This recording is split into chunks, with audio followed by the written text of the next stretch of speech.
This is called the Parable of the Mountain.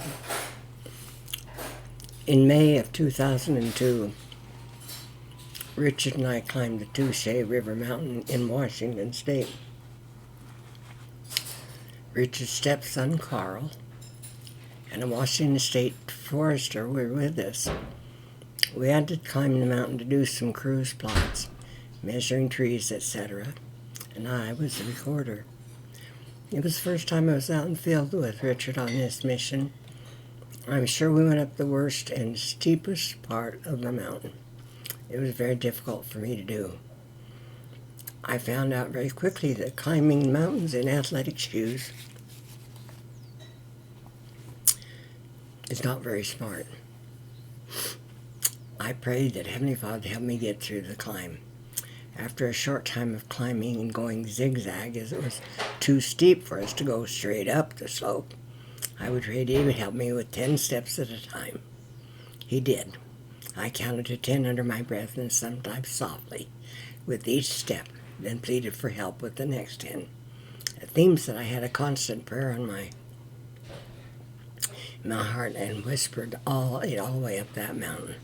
I don't know how many times I fell going up the mountain with Carl trying to keep me upright. Poor guy. I finally learned how to throw myself uphill instead of going headfirst downhill. To top it all off, it clouded up rapidly and started raining and then snowing on us.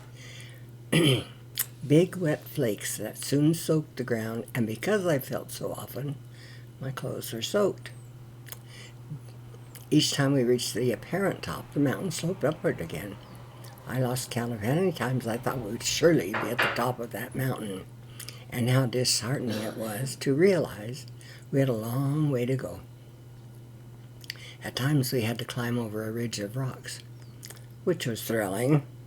After many falls, burning in the lungs, and sore ankles from trying to walk on the side of the mountain, we reached the property line. It wasn't over yet.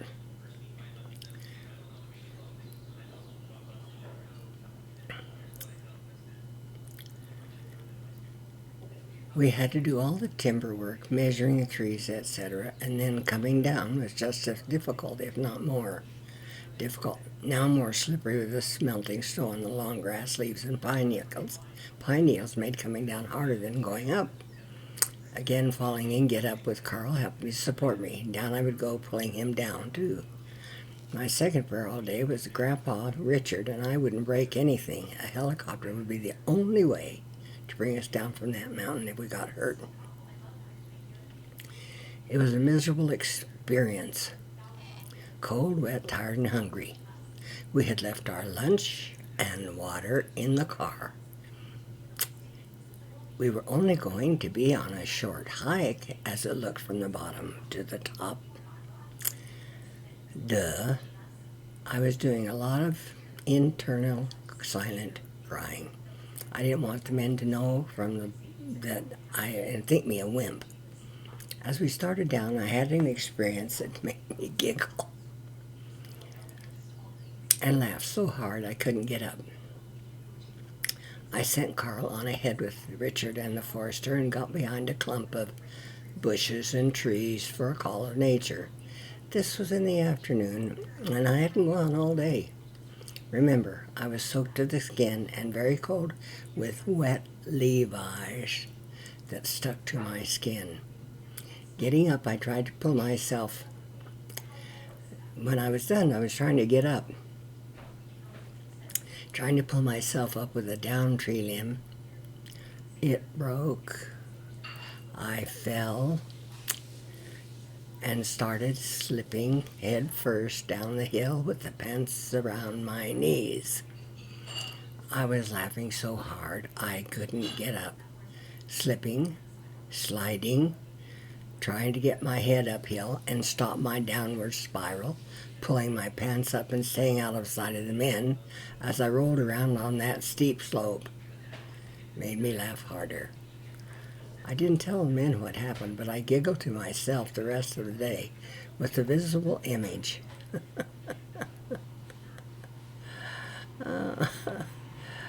with the visible image of the kind of picture it must have been. I suppose the angels who were around me that day were laughing also.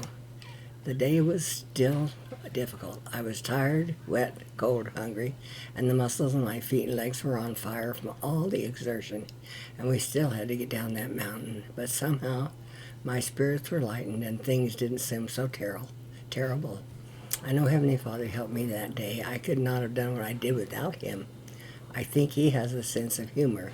If He kept me see something funny about any of this experience, I'd be better off than stewing in my misery.